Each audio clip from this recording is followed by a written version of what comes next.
Nah, itulah kalau sudah di Mekah sana memang cakap nih jadi kenyataan.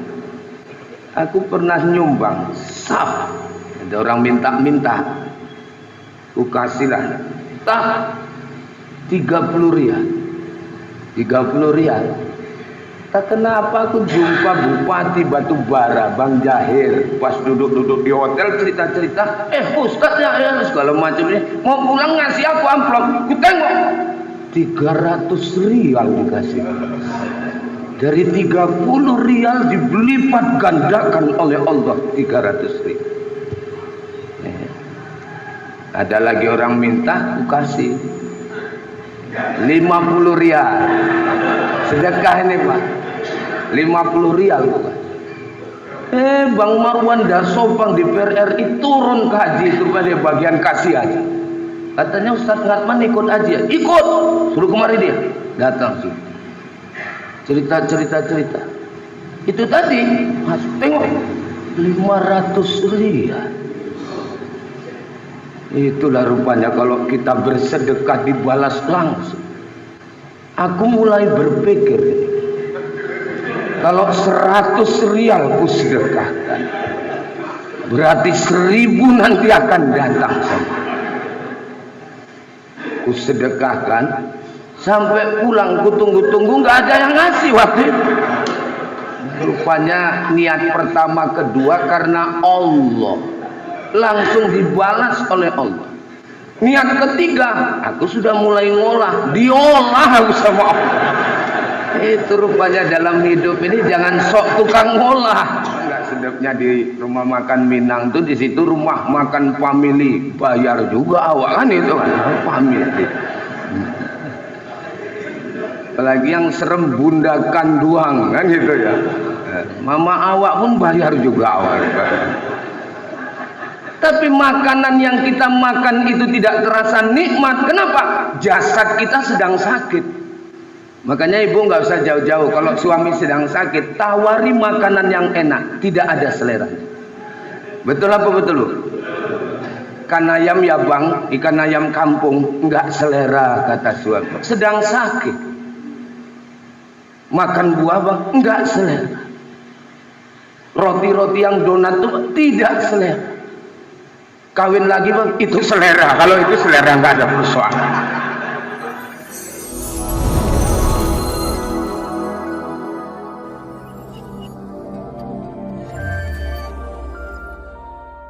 Assalamualaikum warahmatullahi wabarakatuh.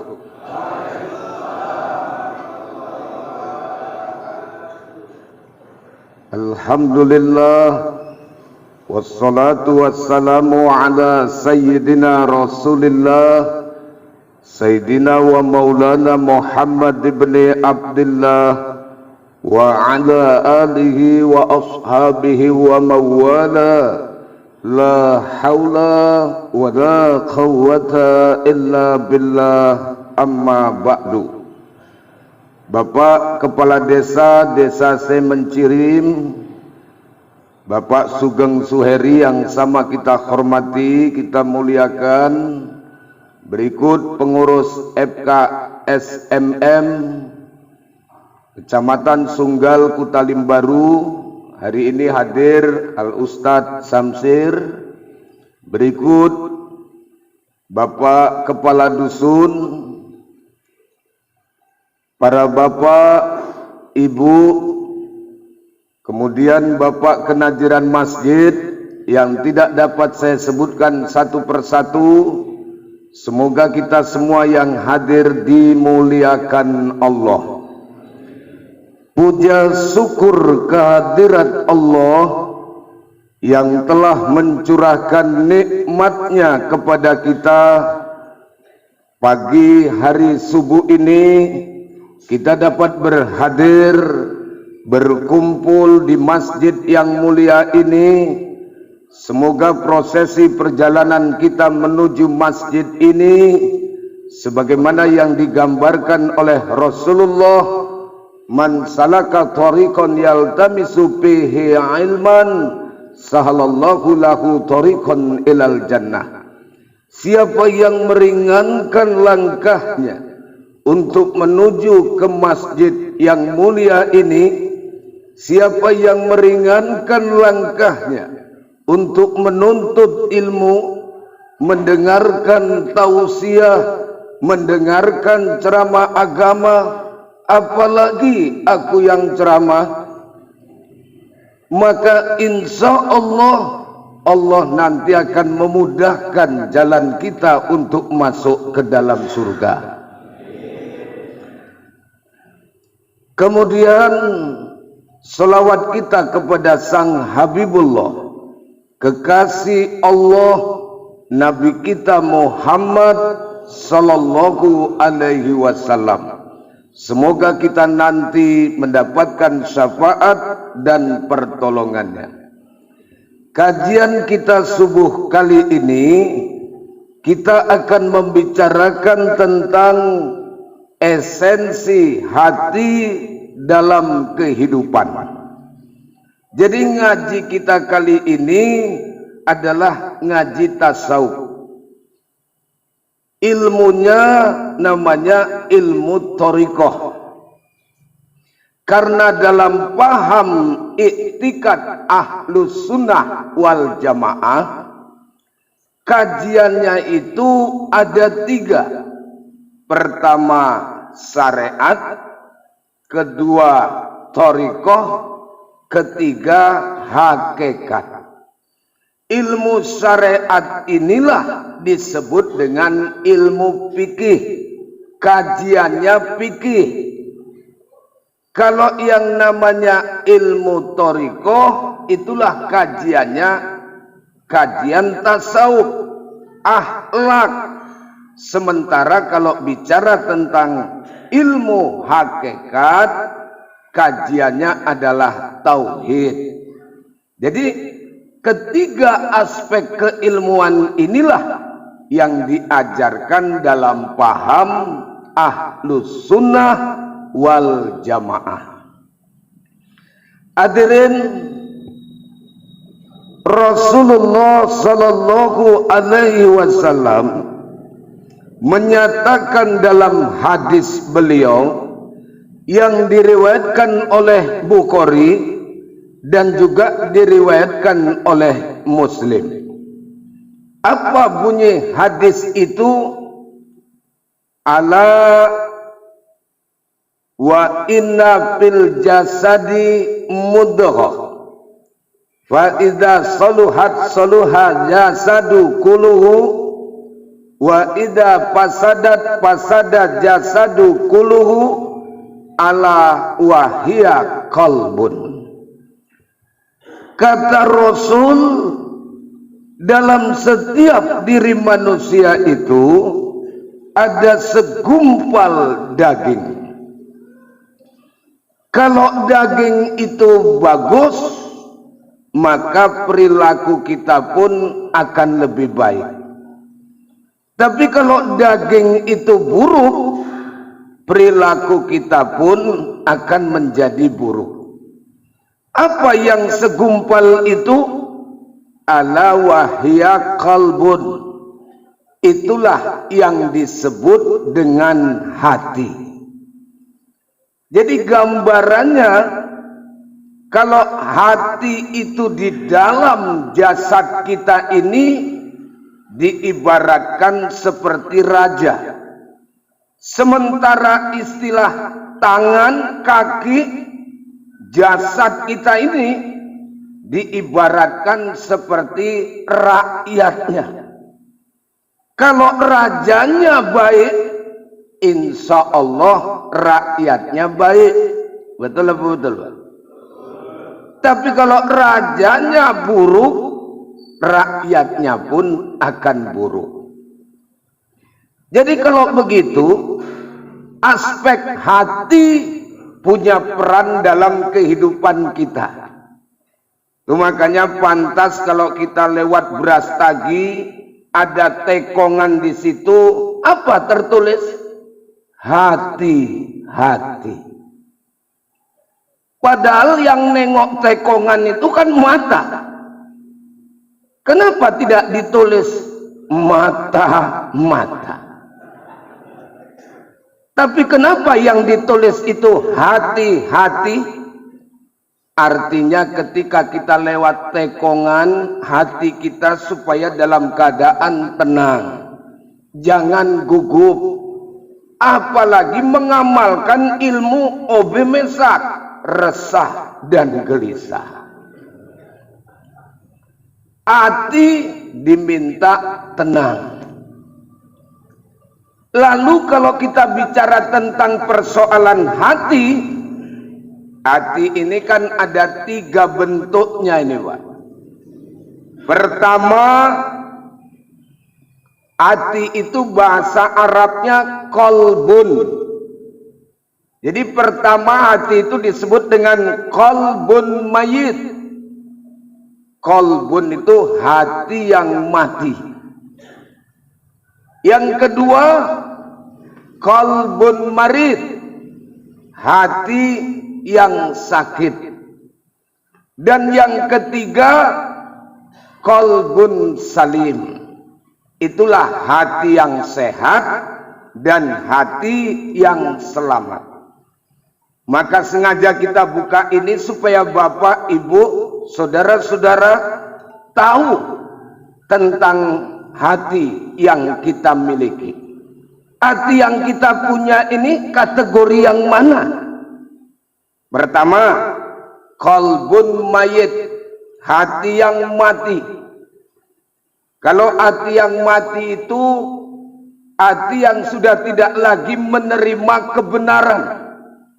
Hati yang mati itu hati yang selalu menolak akan kebaikan. Itu hati yang mati. Dalilnya ada dalam surat Al-Baqarah ayat 6, ayat 8. Khatamallahu ala qulubihim wa ala sam'ihim wa ala absarihim. Bahwa dalam hati mereka itu sudah dicap oleh Allah, sudah ditutup hatinya oleh Allah. Begitu juga akan pendengaran dan penglihatan mereka. Orang-orang yang seperti ini identik adalah orang kafir. Nah, orang kafir ini kan orang yang gak nerima kebenaran. Makanya arti kafir itu engkar akan kebenaran. Nah, orang yang seperti ini, orang yang lupa akan janji kepada Allah.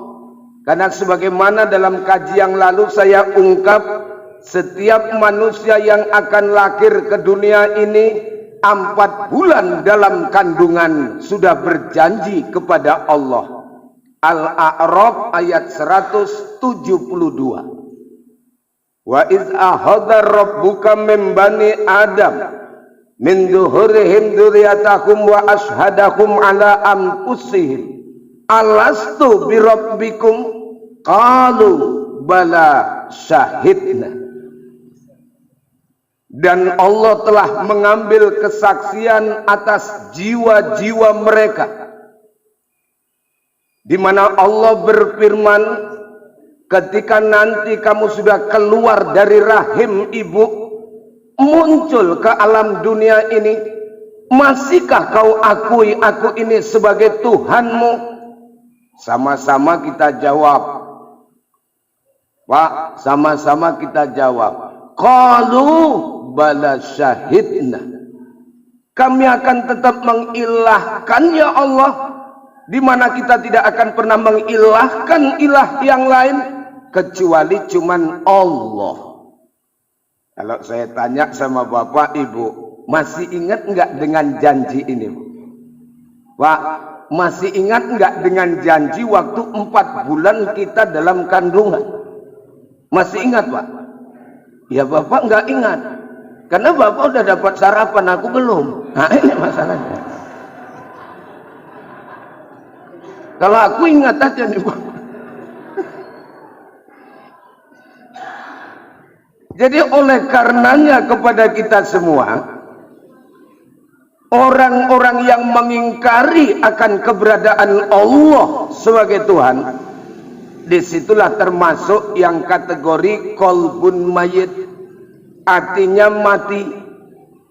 Bahkan ada juga yang perilaku orang Islam ini sama dengan kategori yang kita sebutkan tadi. Kalau menerima nasihat-nasihat kebenaran sulit dia terima. Kalau disuruh istilahnya melakukan kebaikan, payah melakukan kebaikan. Kalau disuruh dia bayar pajak, belum juga bayar-bayar. Ini konteks di mana dia termasuk dalam kategori kolbun mayit, hati yang mati. Orang-orang yang hatinya mati ini nerakanya sudah dijelaskan oleh Allah. Namanya neraka jahanam. Mana dalil? Al-A'raf ayat 179. Walaqad jara'na li jahannama katsiran minal jinni wal ins lahum qulubun la yafqahuna biha walahum a'yunun la yubsiruna biha walahum adhanun la yasma'una biha ulaika kal an'am bal hum adallun ulaika humul ghafilun. Sesungguhnya aku ciptakan neraka jahanam itu yang pengisinya kebanyakan bangsa jin dan manusia. Siapa mereka orang-orang yang masuk nanti dalam neraka jahanam? Mereka itulah yang diberikan hati tapi hatinya tertutup, yang diberikan hati tapi hatinya tidak pernah mengingat Allah. Mereka itulah orang-orang yang diberikan penglihatan tapi penglihatannya tidak mau melihat tanda-tanda kekuasaan Allah. Dan mereka itulah orang yang diberikan pendengaran tapi pendengarannya tidak mau mendengarkan ayat-ayat Allah.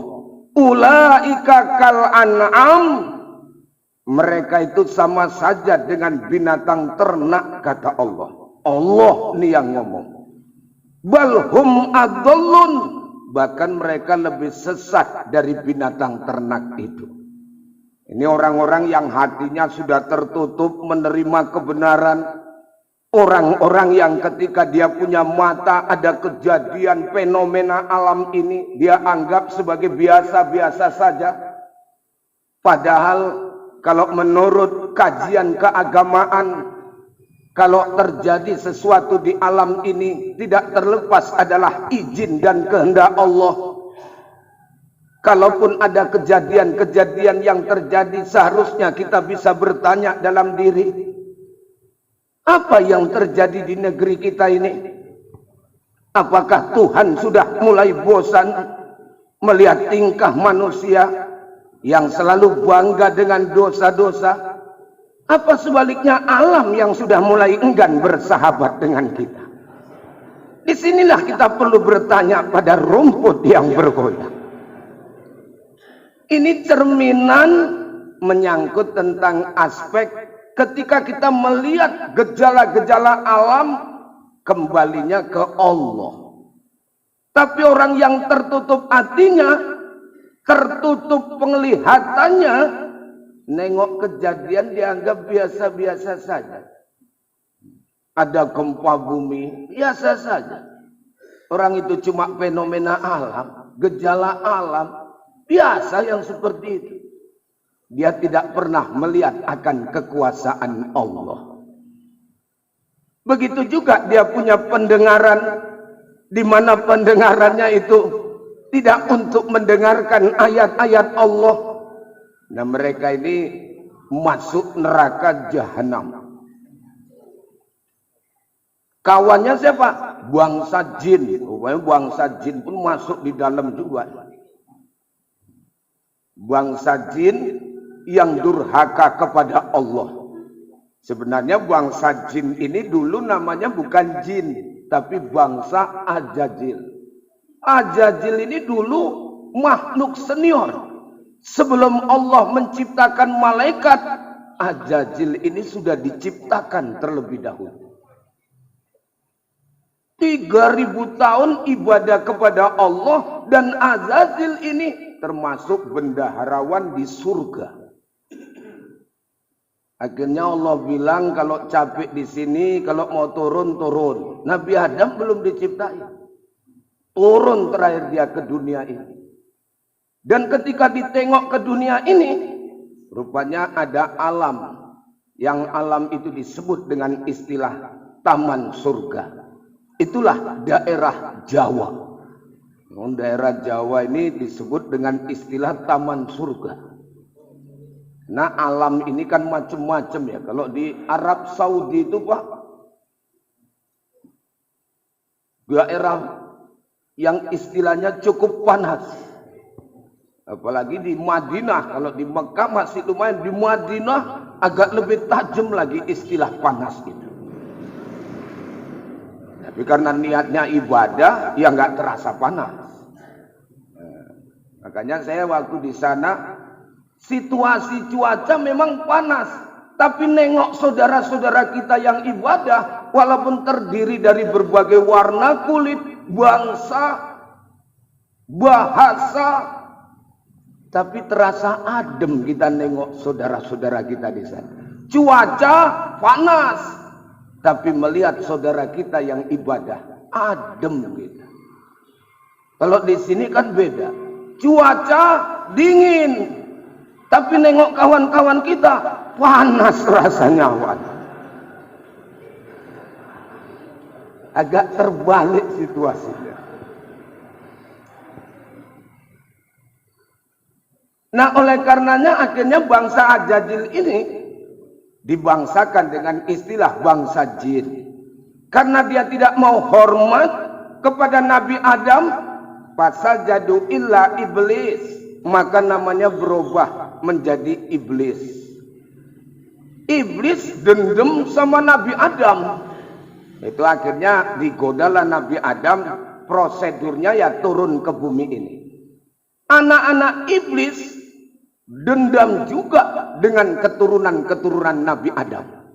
Akhirnya dia menggoda sampai dengan posisi kita hari ini, di mana supaya kita mati dalam keadaan mensyirikatkan Allah, di mana kita hidup supaya kita tidak mematuhi aturan-aturan Allah.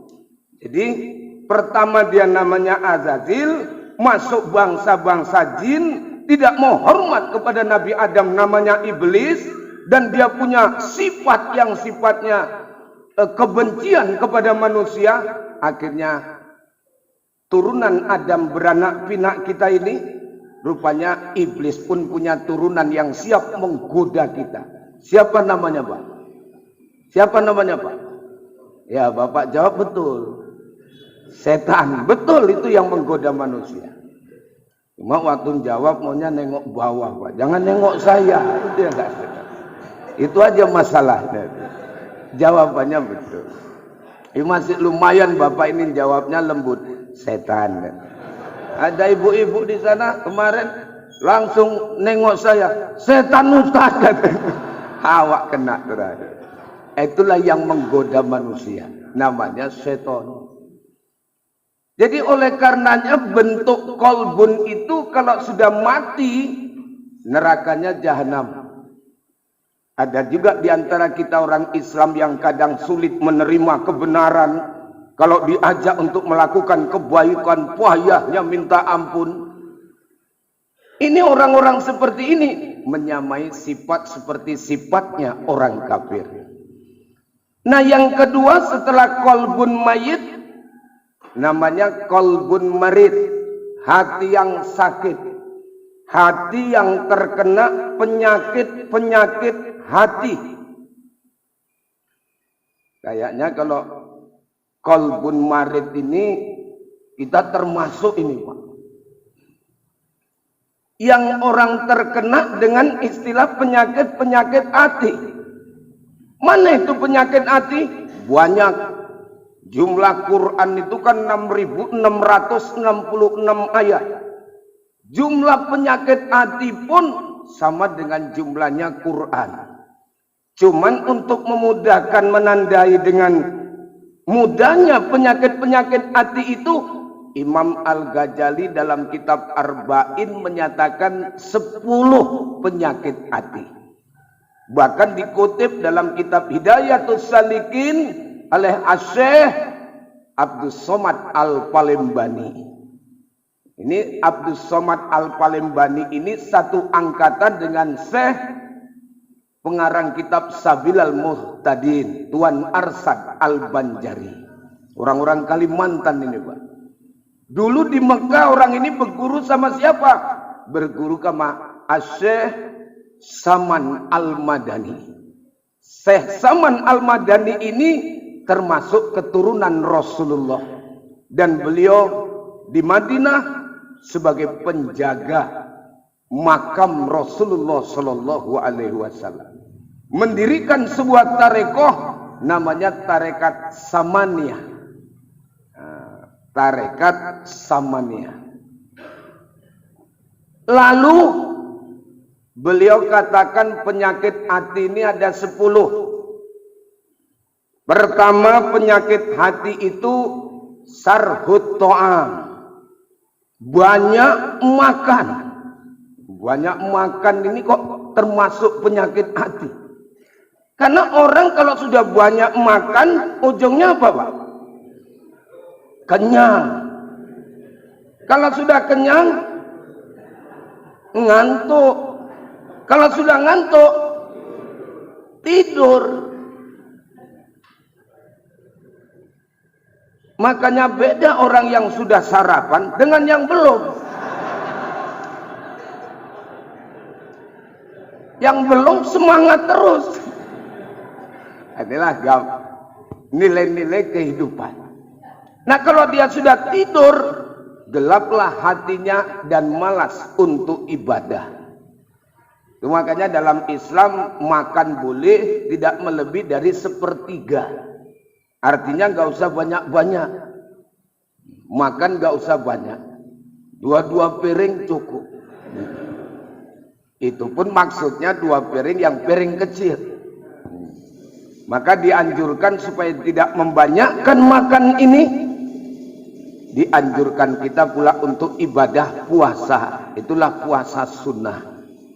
Ada puasa Senin, ada puasa Kamis, ada puasa Nabi Daud. Puasa Nabi Daud hari ini puasa, besok buka. Besok puasa, besok buka. Itu puasa Nabi Daud.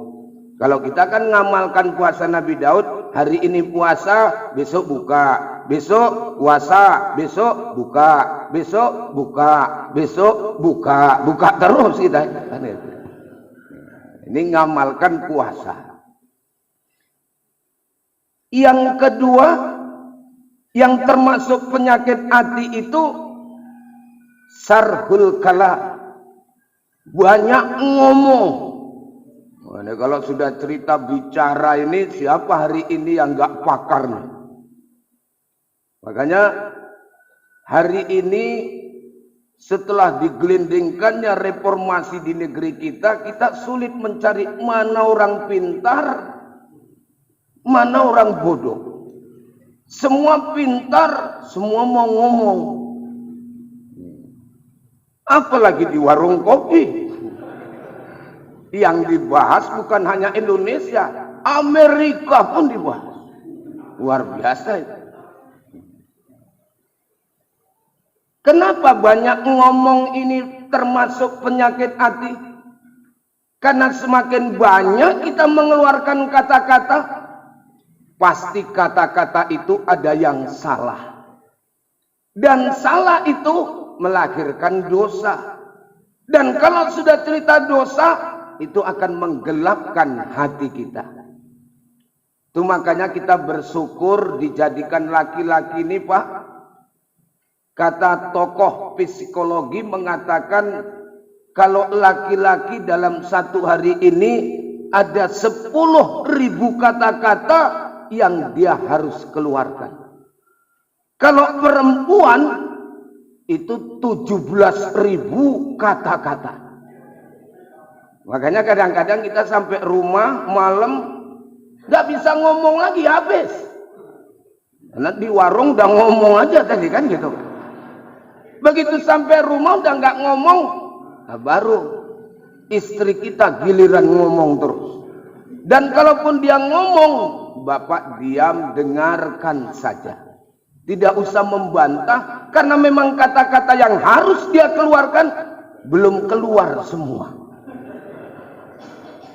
Nanti kalau sudah keluar semua, diam sendiri. Makanya jangan dilawan-lawani kalau yang sudah seperti itu. Dengarkan saja. Begitu habis, diam. Kalau sudah diam, tidur. Hanya aja. Itulah persoalan kata-kata. Itu makanya bicara kata-kata ini memang ujungnya nembusnya ke hati. Maka ada pepatah ngomong, kalau pedang lukai tubuh, ada obat hendak dicari. Tapi kalau sudah lidah lukai hati, kemana obat hendak dicari? Ya kan bisa minta maaf Pak. Ya kalau dia mau memaafkan. Kalau tidak mau memaafkan, berarti resiko kita yang berbuat kata-kata yang salah dengannya. Itu makanya Pak, kalau kita punya kerbau kita jumlahnya 1000 ekor, kita keluarkan dari kandang, akan lebih mudah untuk kita menarik ke kandangnya kembali. Walaupun jumlah kerbau itu cukup banyak. Tapi kalau sudah kata-kata yang kita keluarkan, apalagi kata-kata yang kita keluarkan ini sempat menyinggung orang, sulit untuk menarik kata-kata itu kembali. Makanya ngomong itu harus hati-hati juga ya. Ngomong harus hati-hati, jangan sampai salah. Karena kalau kita ngomong salah, ada orang yang tersinggung, bagaimana dia bisa menghalalkan akan perkataan kita itu? Walaupun kita ngomong gampang, kita minta maaf, ya kalau dia memaafkan. Karena memberi maaf orang itu bukan merupakan kewajiban. Itu adalah hak yang kita punya. Disitulah kita dianjurkan untuk berhati-hati ngomong. Artinya kalau dia pun gak memaafkan, tidak berdosa dia. Kenapa? Hak dia. Cuma kalau tidak dimaafkan di dunia ini, akan terseret terus sampai di akhirat. Orang sudah masuk surga semua, kita masih cerita itu. Masih cerita gara-gara kau nggak maafkan, kau lah. Orang udah ke surga semua. Nah itu makanya sebelum kita nyampe ke sono, kalau ada yang salah, maafkan saja. Bu, maafkan. Suami nggak pulang-pulang, maafkan. Karena mungkin banyak tugas yang harus dia selesaikan. Ini nilai maaf. Dan banyak ngomong ini, hati-hati. Karena banyak ngomong justru ada kata yang salah. Itu makanya saya ceramah ini nggak banyak-banyak. 7.15 habis.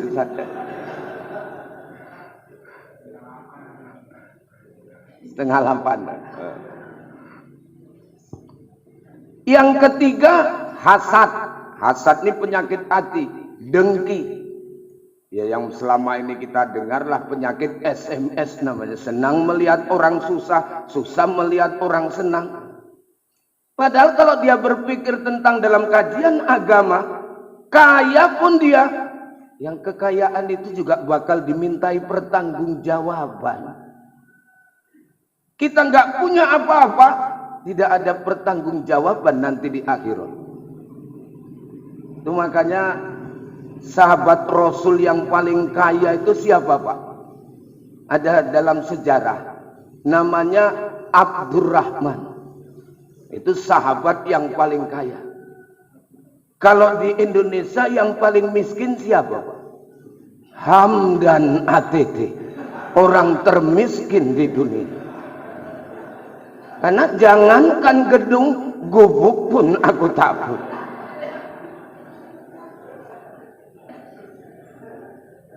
Rasul mengatakan kepada sahabat Abdurrahman, ya Abdurrahman, memang kau orang taat, Kalaupun nanti perhitungan di akhirat kau termasuk orang yang lama untuk masuk ke dalam surga. Kenapa ya Rasul?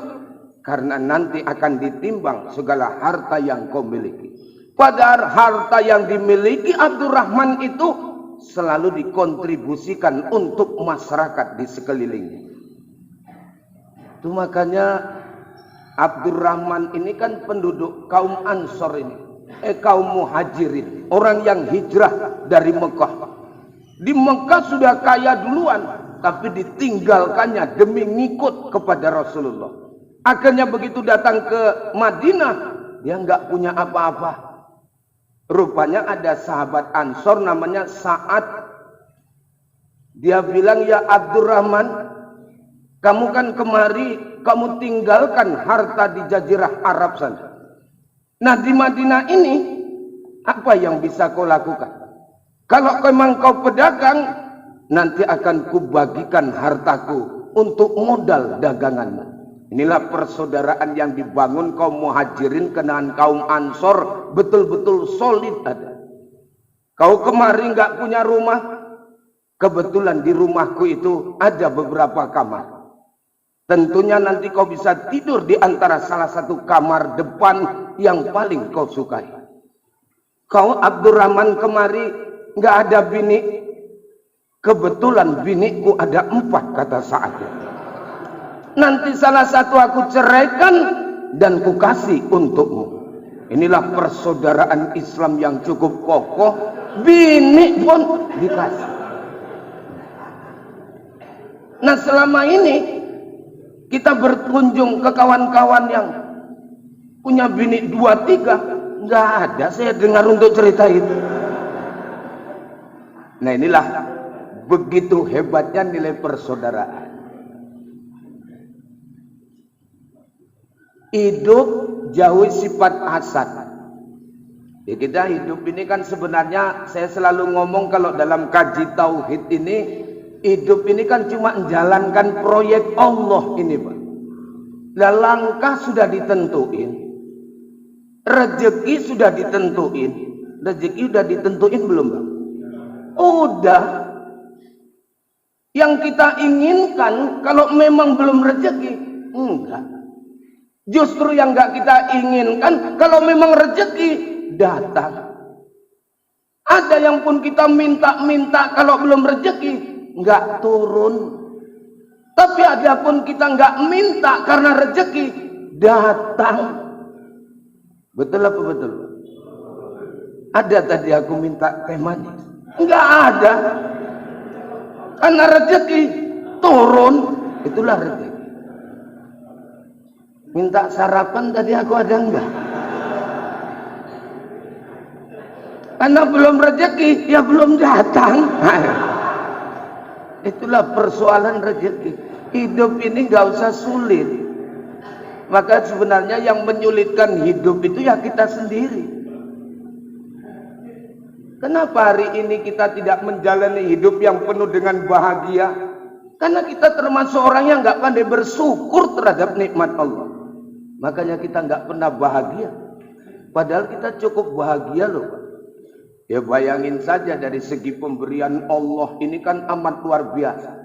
Kita bisa bernapas ini kan gratis. Bayangkan orang yang kesulitan napas. Dia harus dibantu dengan tabung oksigen. Tabung oksigen yang besar itu 300.000. Habisnya 2 jam. Dalam satu hari 24 jam.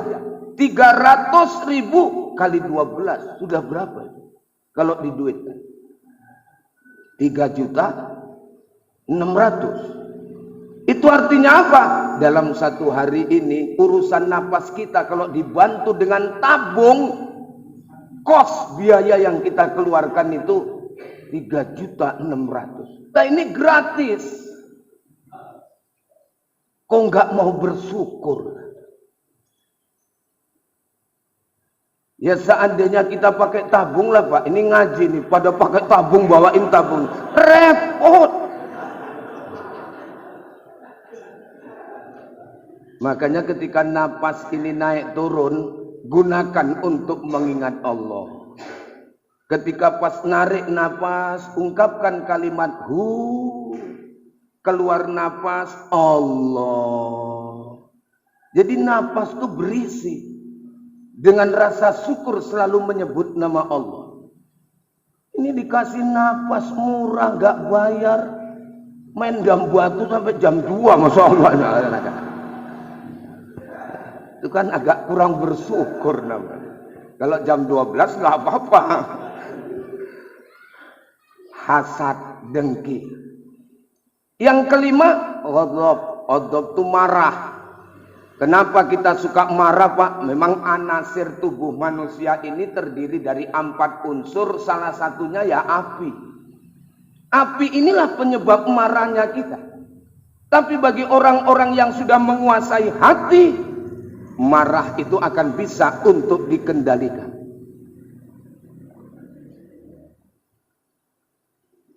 Kenapa kita ini, Pak, kadang masih marah? Karena kita memahamkan akan keilmuan, keimanan kita kepada Allah sampai dalam batasan mengerti saja. Tapi kalau sudah sampai pada tingkatan rasa, orang tidak akan pernah marah karena dia yakin betul, bahkan hakul yakin semua itu memang dari Allah. Coba saya tanya Bapak dan Ibu, Bu, segala sesuatu yang terjadi di dunia ini kan tidak terlepas dari kehendak Allah. Betul apa betul? Mana dalil? Surat Yasin. Idza arada syai'a an yaqula lahu kun. Segala sesuatunya itu kehendak Allah. Lah kalau sudah dikehendaki oleh Allah, tinggal kita untuk menerimanya. Kalau yang baik syukur, kalau yang buruk sabar. Itu aja. Ya, Bu. Kalau dia datangnya nikmat syukur, kalau dia datangnya musibah sabar. 2 ini saja amal. Makanya saya pernah ngomong, rumah tangga itu bahagia bukan karena uang banyak. Kalau bisa ngamalkan syukur sabar, rumah tangga itu pun bahagia. Misalnya istrinya cantik, suaminya jelek. Misalnya suaminya ngomong, "Dek, aku bersyukur kepada Allah dapat kau cantik, Dek." Istrinya ngomong, "Bang, aku bersabar kepada dapat kau agak rontok, Bang." Tapi kalau diamalkan syukur dan sabar, aman dalam kehidupan. Makanya sesuatu yang datang ini kembali kepada komitmen hati kita untuk menerima bahwa itu merupakan izin dan kehendak Allah. Kalau sudah kehendak Allah, semua ini permainan Allah. Kalau sudah permainan Allah, tinggal kita terima. Tapi yang nyakitin hati ini kawan tetangga saya, Pak. Tetanggamu sengaja diciptakan oleh Allah untuk nyakitin hatimu. Karena dia sebagai pion yang memang untuk menguji akan keimanan kita. Itu makanya saya selalu ngomong ilmu ini ada 4 tahapan. Ada ilmul yakin, ada ainul yakin, ada hakul yakin. Dan yang keempat, kamalul yakin. Sampai saja kita di hakul yakin sudah mantap. Dan selalu saya contohkan, masih ingat tuh Pak? Ilmu yakin ilmunya saja. Ainul yakin sudah mulai terbuka mata basirah itu. Dan hakul yakin sudah pasti ada. Contoh, teh manis itu manis. Ini ilmu yakin namanya.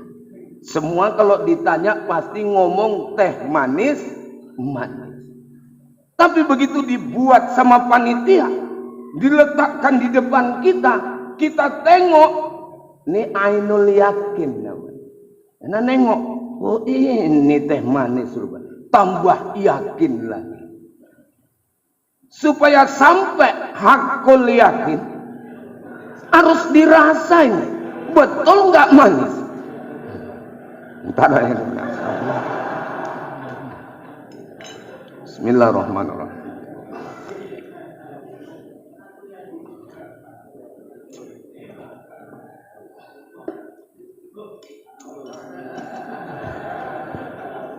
hakul yakin. Jadi ilmu paling tinggi dalam konteks keagamaan tuh ya ilmu rasa. Kalau sudah ngerasai, ibadah itu akan terasa nikmat. Kalau sudah ngerasai teh ini, baru tahu rasanya memang betul-betul manis. Cuma kalau Bapak bertanya sama saya, bagaimana rasa manisnya itu? Saya tidak bisa menceritakan. Saya cuma hanya bisa merasakan. Itulah ilmu rasa. Makanya kalau kita dapat ilmu rasa ini jangan dicerita-ceritain. Ini cerita pula tadi malam sampai aku ke alam malakut. Aku tengok biru-biru semua orang itu. Apa orang itu pengurus PAN? Kan bukan. Ini kadang-kadang perlu diluruskan. Baru setelah itu sampai ke alam berikutnya, langit yang ketujuh. Diceritakan pengalaman rasanya. Di situ baru warna hijau. Apa memang pengurus P3? Ini jangan. Itu ilmu rasa. Jangan dicerita-ceritakan. Jadi dua ini ajalah contoh yang nggak usah dibuka. Inilah ilmu rasa. Makanya orang ngomong, Pak, saya sudah baca Quran. Katanya orang baca Quran, hati itu terasa nikmat. Hati itu terasa tenang. Tapi kenapa saya nggak tenang? Yaitu tadi, karena hatimu sedang sakit. Orang yang makan makanan yang enak, tapi dia tidak merasakan enaknya makanan itu. Kenapa? Karena dia sedang sakit. Apalagi mulutnya pahit. Makanan Minang yang enak, gulai. Terus apa lagi tuh? Cuma nggak sedapnya di rumah makan Minang tuh, di situ rumah makan family, bayar juga awak kan itu kan family. Apalagi yang serem bundakan doang kan gitu ya. Mama awak pun bayar juga awak. Tapi makanan yang kita makan itu tidak terasa nikmat. Kenapa? Jasad kita sedang sakit. Makanya ibu nggak usah jauh-jauh. Kalau suami sedang sakit, tawari makanan yang enak. Tidak ada selera. Betul apa betul? Ikan ayam ya bang, ikan ayam kampung nggak selera kata suami. Sedang sakit. Makan buah bang, nggak selera. Roti-roti yang donat tuh tidak selera. Kawin lagi bang, itu selera. Kalau itu selera nggak ada persoalan.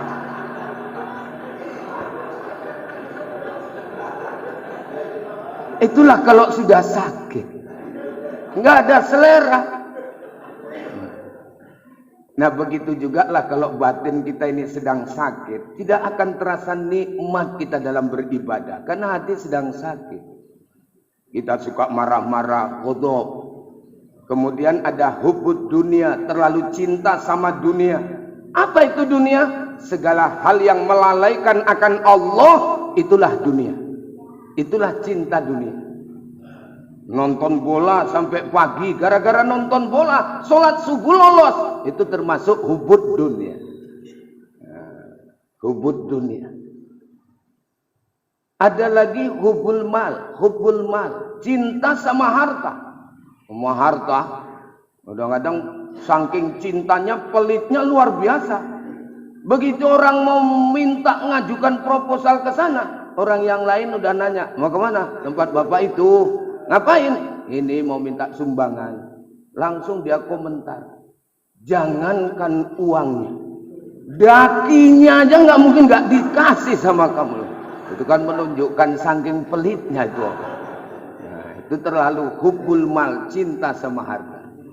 Kalau kita boleh nggak jadi orang kaya, punya harta banyak? Boleh. Kuncinya dengan harta itu kita bisa berbagi dengan orang lain. Itu maksudnya. Karena setiap perjalanan membagi harta yang kita miliki ini, inilah yang disebut dengan jihad fisabilillah bi amwalikum, dengan harta yang kita punya. Kalau kita ikhlas, harta itu akan ditambahi oleh Allah.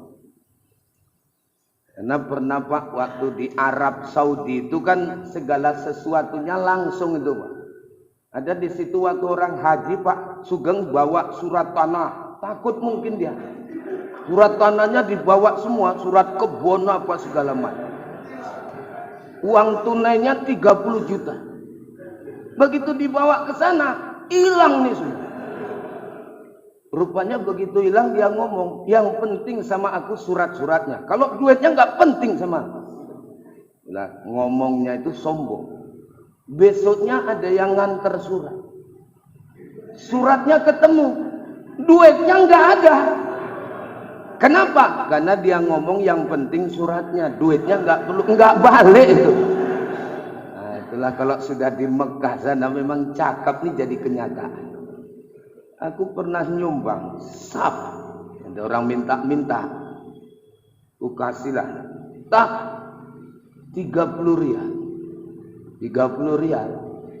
Tak kenapa aku jumpa Bupati Batubara, Bang Jahir, pas duduk-duduk di hotel cerita-cerita, ustadznya ya segala macamnya, mau pulang ngasih aku amplop, ku tengok 300 rial dikasih.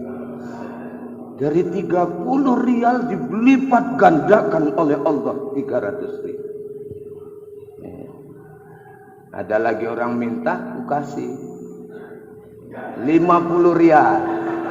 Sedekah ini Pak, 50 rial. Bang Marwan Dasopang di PRRI turun ke haji itu pada bagian kasih aja. Katanya Ustadz Ngatman ikut aja. Ikut, suruh kemari dia. Datang sih. Cerita. Itu tadi, Mas, tengok 500 rial. Itulah rupanya kalau kita bersedekah dibalas langsung. Aku mulai berpikir, kalau 100 rial ku sedekahkan, berarti 1000 nanti akan datang sama.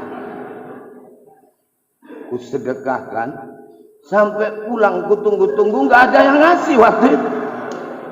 Rupanya niat pertama kedua karena Allah, langsung dibalas oleh Allah. Niat ketiga, aku sudah mulai ngolah, diolah aku sama Allah. Itu rupanya dalam hidup ini jangan sok tukang ngolah, terakhir kena olah awak kan gitu. Hubul mal, hubul jah, cinta dengan jabatan kekuasaan boleh, tapi gunakan kekuasaan itu untuk menolong rakyat. Nggak apa-apa. Mau jadi DPR silakan, tapi bikin di situ perda. Bagaimana supaya Maghrib mengaji ini bisa dituntaskan melalui Pemkab Liserda. Yang lain-lain sudah, kita belum. Dan kemarin sudah kita ajukan tuh sama kawan-kawan. Sebenarnya namanya DPR ini banyak, yang setuju cuma 3 orang, ya itu tadi. Yang lain-lain nggak setuju. Apalagi kalau sudah cerita program ngaji, nggak jelas ini kan gitu ya. Nah, jadi oleh karenanya kepada kita semua, jabatan boleh, tapi manfaatkan untuk amar ma'ruf nahi munkar. Kemudian penyakit hati ini takabur, sombong. Makanya semalam betul juga Pak, orang haji, orang umroh begitu mau pulang dimampirkan ke Laut Merah. Laut Merah nengok, sini rupanya kakek awak dulu yang durhaka sama Allah Ta'ala. Fir'aun mati tenggelam dalam Lautan Merah. Tapi ku tengok lautnya biasa saja, nggak ada warna merah. Kok disebut Laut Merah? Kalau dulu kita punya jembatan merah di daerah Jakarta, memang jembatan itu warna merah. Waktu zaman Orde Baru ganti warna kuning, kan gitu ya. Kalau itu jembatan bisa diganti-ganti. Lah ini air, Laut Merah. Rupanya lautnya nggak merah, biasa saja. Berarti sama dengan yang di Indonesia, benang biru. Rupanya bukan benangnya yang biru, tapi kalau disulam menjadi kelambu, itu rupanya besar. Sombong, nggak boleh sombong. Karena yang kita punya pinjaman, yang kita punya bukan hak milik tapi titipan. Kan ada selalu dikemukakan tuh, siapa yang paling bahagia di dunia ini, Pak? Siapa, Pak? Masih ingat? Tukang parkir, mobilnya mewah-mewah, Alfa pun ada di situ. Kalau di rumah kita kan ada, tapi Al-Fatihah kan ada itu. Ini Alphard pun ada, tapi orangnya nggak sombong tukang parkir itu. Nanti sore mobilnya habis, dia pun tidak merasakan sedih. Kenapa? Tukang parkir berprinsip tidak pernah memiliki, tapi cuma hanya dititipi. Jadi berpikir kita di dunia ini cuma titipan saja. Ya Bu, Bu, suami ini bukan hak milik ibu, cuma titipan. Maka kalau ibu nggak sempat ngurusnya, boleh titipkan sama orang. Nah, ini namanya titipan. Namanya titipan. Bukan hak milik. Yang ke-9 penyakit hati itu ria. Ria ini pamer nih. Kalau nyumbang minta dituliskan nama. Kalau ditulis nama sama Najir nggak apa-apa, dia yang minta.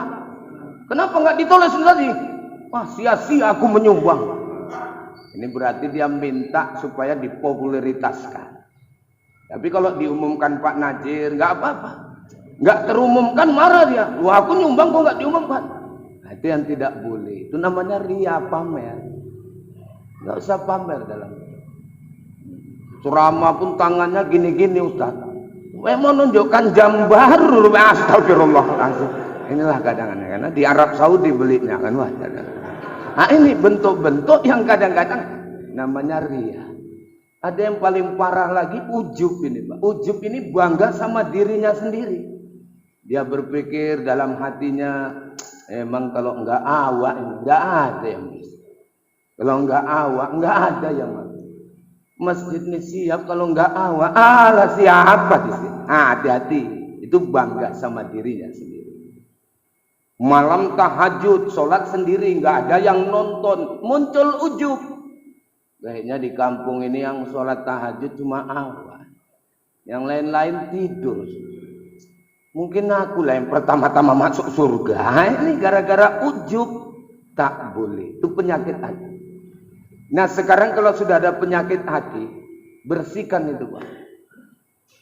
Dalam tarekat Samaniyah dikatakan kalau hatimu berpenyakit, cucilah dengan sabun. Apa sabunnya? Zikrullah, berzikir kepada Allah. Supaya lebih bersih, pakai brus. Apa brusnya? Brusnya itulah mujahadah. Mengucapkan zikir seiring kata, pikiran, dan perasaan. Samakan satu persepsi. Kalau kita berzikir itu apa? Zikir Bapak nggak usah banyak-banyak. Zikir Bapak nggak usah yang sulit-sulit. Bacakan aja la ilaha illallah. Karena itu afdhalul zikri la ilaha illallah. Kalau dibedah dalam ilmu tauhid, lanya la nafi, ilahnya manfi, ilah isbat, Allah musbat. Maka zikir ini dalam dunia torekoh dikenal dengan istilah zikir nafi isbat. La ilaha illallah. Cuma supaya nyambung ke dalam zikir itu, yang dalam pun ikut. Waktu narik la, Bapak tarik dari pusat sampai ke ubun-ubun. La. Nariknya gitu. Kenapa? Di dalam dunia thariqah itu ada istilah lataib, supaya kita itu jangan kemana-mana pikiran. Ketika berzikir ngarahkan kemari, tembakkan kemari. Di sini ada latifah terutama di sini latifatul qalbi.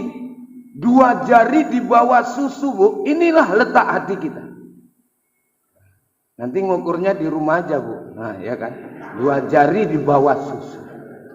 Kadang-kadang ada jamaah perwiritan, begitu aku ceramah gitu langsung dia gini-gini, nanti di rumah. Jangan di sini. Begitu jadi di bawah susu sebelah kiri inilah latifatul qalbi. Hujamkan kalimat Allah di situ. La ilallah, la ilallah. Jadi zikir itu bukan nengok kanan nengok kiri. Orang kan kadang la ilaha illallah, la ilaha nengok kanan nengok kiri.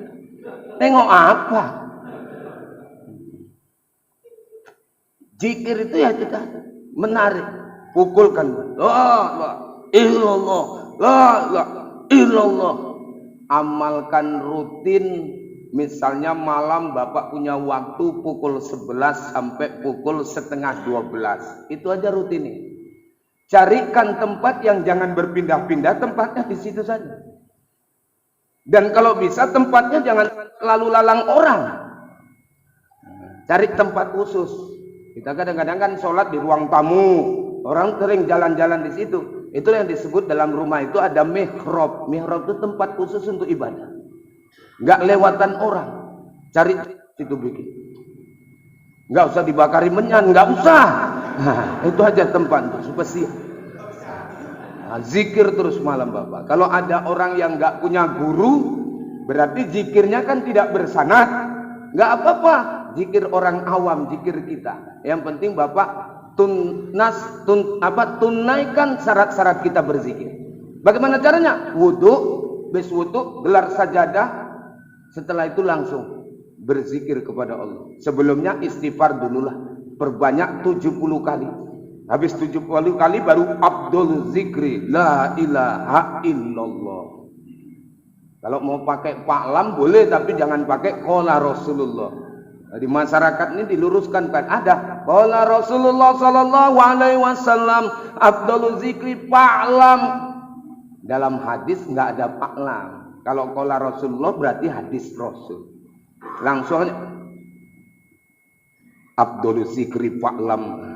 Maka kalau bisa pakai istighfar dulu. Macam yang bawa tahlil Bapak Anu, begitu pas tahlil istighfar dulu Pak. Astagfirullahaladzim. Baru zikir Abdul Zikri. Kadang-kadang kan langsung Pak tahlil Abdul Zikru, awak pun kaget apanya ini kan gitu. Istighfar dulu. Dan zikirnya kalau bisa 100 kali. Jangan kurang. Kenapa? Karena 100 kali kita berzikir nanti di hari kiamat dibangkitkan muka kita seperti 14 bulan purnama. Kalau bisa 100 kali zikir. La ilallah. Kenapa Samaniyah ini mengambil zikir yang sifatnya jahar, kencang, kuat? Karena untuk membuka hati itu harus kuat. Kalau enggak kuat enggak terbuka. Nah, nanti kalau sudah zikir jahar ini sudah mapan, hati ini sudah connect, karena sudah pakai password yang jelas, nanti Bapak mulutnya diam pun kolbunya sudah sendiri. Allah, Allah, Allah, Allah. Sudah seperti itu. Kalau sudah sampai ke sana, nikmatnya luar biasa. Itulah nikmat zikir. Makanya kata orang arif billah, di dunia ini ada surga. Siapa yang masuk surga di dunia ini tidak berharap lagi surga di akhirat. Apa surga dunia? Ma'rifatullah. Karena sudah dekat dengan Allah. Sudah muqarrabah dan sudah musyahadah. Semalam orang-orang naik haji kutanya, Bapak Ibu kemari berangkat haji ngapain? Oh, mengunjungi Baitullah. Mengunjungi rumah Allah. Bagaimana rasanya? Nikmatnya luar biasa. Itu baru rumahnya Bapak Ibu, saya bilang. Apalagi ketemu sama yang punya rumah, lebih mantap nikmat. Sama dengan dulu kita pacaran, gak jumpa pacar kita, jumpa rumahnya aja seneng. Jangankan rumahnya, kandang ayamnya pun seneng Pak. Apalagi jumpa orangnya. Jumpa yang dimaksud yang punya itu adalah ihsan ini diperbanyak. Banyak berzikir kepada Allah, insya Allah kolbun hati kita ini terang, bersih. Kalau sudah bersih, inilah makom-makom yang disebut dengan muqarrabah. musyahadah akan kita dapatkan dengan hati yang bersih. Oke, thank you very much. Terima kasih banyak. Mudah-mudahan kajian ini bermakna. Yang sama kita hormati Ustadz Hendro. Banyak tadi dari mengisi taklim mungkin. Dia agak ketinggalan. Insya Allah sudah bisa bergabung dengan kita. Dan berikutnya kepada kita semuanya, tetapkan laju terus FKSMM ini Pak. Karena saya baru mulai, nanti insya Allah ini melalui kepala desa akan kita undang nanti beberapa masjid untuk kita bikin FKSMM. Insya Allah.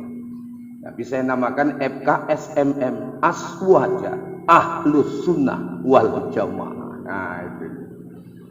Oke, terima kasih banyak. Akhirnya kita tutup pertemuan kita dengan billahi hidayah wa taufik. Wallahu muwaffiq ila aqwamit thoriq. Assalamualaikum warahmatullahi wabarakatuh.